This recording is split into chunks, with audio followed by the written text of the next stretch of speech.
Welcome to the Youth Inquiry in Action series, brought to you by Innovations for Youth, a research center at the University of California, Berkeley. My name is Mia, and I'm a student at UC Berkeley.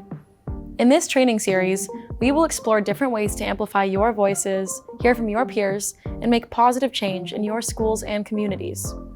To hear from your peers and make meaningful change, we can use tools for inquiry. Inquiry is a process of asking questions to uncover answers. Anyone can inquire, including you.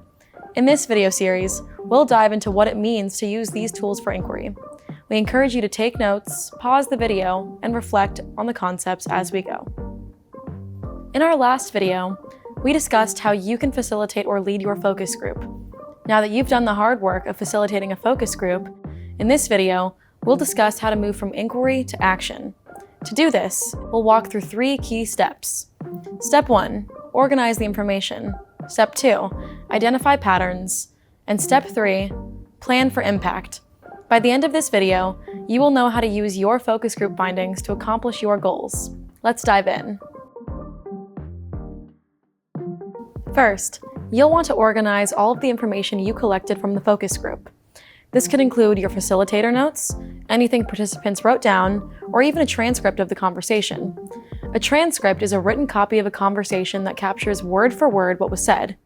If you received consent to audio or video record your focus group, you can transcribe the recording yourself by listening carefully and typing out exactly what was recorded. There are also online transcription websites that you can use, and there are even some AI tools available to help.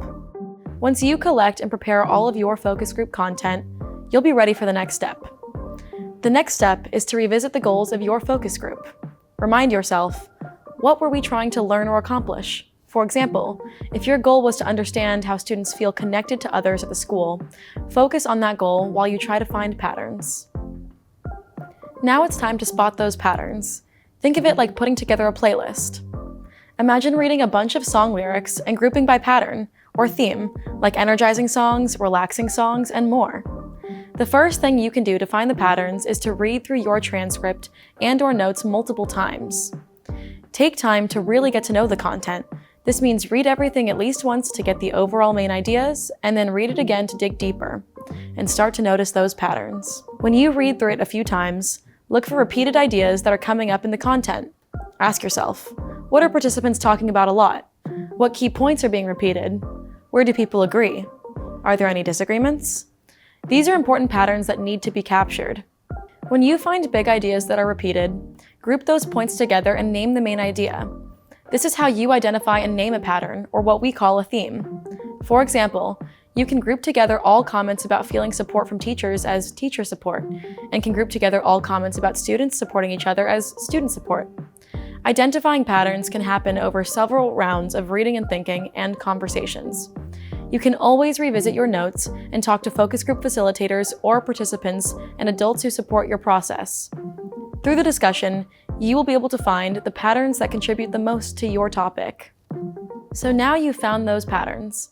Next, let's talk about how to plan for sharing what you've found with others. Before you finalize your patterns and prepare to share out, you might also consider checking back in with those who participated in your focus group and ask for their feedback. This can be as easy as saying to them, "Here's what we heard. Does this feel right? Did we miss anything?" This helps make sure your findings actually reflect what those in the focus group said, and that they feel good about the patterns you identified. Next, you can brainstorm potential actions for change around your topic. Ask yourself and your team, what do you want to do with your findings to create impact in your school or community? For example, an action can look like proposing a policy change, suggesting improvements to a program, or providing input when decisions are made. Next, you can identify who needs to hear about your findings and ideas around your topic. Who are key allies who will support your actions for change? Who needs to learn more about your topic in order to become a supporter? Thinking about whose support is necessary or helpful can help you determine the audience you want. Finally, you can decide how to share your findings. Some possible ways include presenting to teachers or school administrators, writing a report, or creating videos, posters, social media posts, or podcasts so that more people can learn from your focus group experience. You can be creative in deciding how to share what you discovered based on what resources you have available and who you are sharing with. Unless you have explicit permission, you will want to share your own words about the patterns you found rather than sound bites from the recording itself. People's voices are unique to them, so you need to consider confidentiality again at this stage of the process. Congratulations! In this video, you learned how to organize your focus group findings, find key patterns, and plan for impact. Thanks for watching. If you liked this video, check out the others in the series to learn about additional methods for inquiry.